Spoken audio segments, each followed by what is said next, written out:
कल जो बंगाल के चुनाव का रिजल्ट आएगा उसमें निश्चित रूप से प्रचंड बहुमत से भारतीय जनता पार्टी की सरकार बनेगी, ऐसा मेरी आशा नहीं पूर्ण विश्वास है। क्योंकि अब की बार जैसा वहाँ चुनाव में माहौल देखने को मिला, मैं बंगाली कल्चर से बहुत पहले से जुड़ा हुआ हूँ।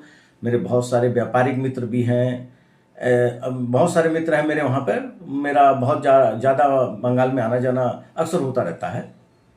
तो जैसा कि मैं वहाँ माहौल देखा करता था, तृणमूल कांग्रेस के जो कार्यकर्ता थे, जैसे किसी राजनीतिक पार्टी के कार्यकर्ता होते हैं, लेकिन तृणमूल कांग्रेस के जो कार्यकर्ता थे वो पूरी तरह वहाँ पे गुंडाई का माहौल बना करके रखते थे।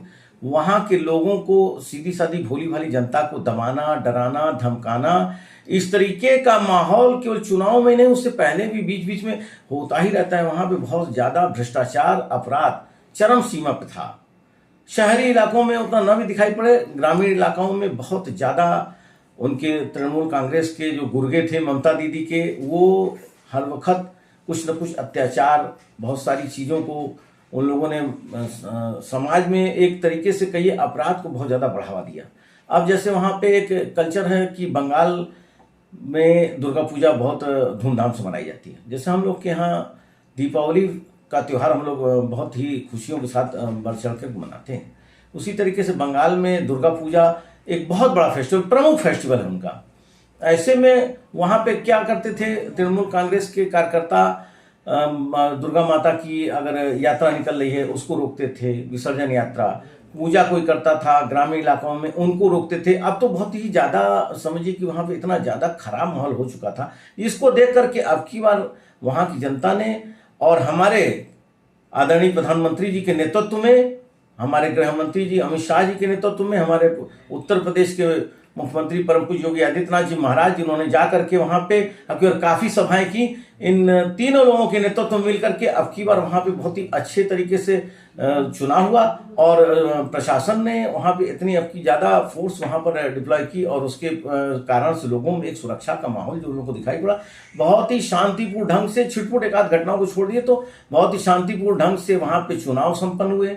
और इसी को देख करके, इस शांतिपूर्ण और सुरक्षित माहौल को देख करके वहाँ की माँ, बहन, बेटी और वहाँ के नागरिकों ने मिल करके प्रचंड समझिए कि मतदान किया है। इतने अधिक प्रतिशत का मतदान शायद ही कभी किसी प्रदेश में देखने को मिलता है, और बंगाल में भी कभी ऐसा देखने को नहीं मिला। 92% से ऊपर का जो मतदान वहाँ पे जनता ने किया, इस बात से ये साफ स्पष्ट दिखलाई पड़ रहा है कि वहाँ पे अब की बार जनता को परिवर्तन चाहिए ही चाहिए। जनता एकदम त्रस्त आ चुकी 15 साल के इस गलत माहौल में, जिसमें केवल भय का माहौल, जिसमें अत्याचार का माहौल, और बल्कि न जाने कितनी चीज़ों को जिनको मुंह से कहा नहीं जा सकता, ऐसे वहाँ पे गलत काम माँ बहन बेटियों के साथ वहाँ के जो गुंडे थे, जिनका कल्चर ही वही है, वो उस तरीके से गलत तरीके से जनता को परेशान किया करते थे, जिससे तंग आकर के जनता ने वहाँ पर अब की बार परिवर्तन का विचार बना लिया है। और अब की बार पूर्ण ही नहीं, प्रचंड बहुमत से भारतीय जनता पार्टी की सरकार बनेगी। इसके लिए मैं एक बार अपने वहाँ के प्रमुख, हमारे जो बंगाल के हैं शुभेंदु अधिकारी जी, उनको मैं अग्रिम शुभकामना देता हूँ कि भारतीय जनता पार्टी की बहुत बड़ी जीत ले आकर के वो समझिए समाज में सुशासन का माहौल कायम करेंगे।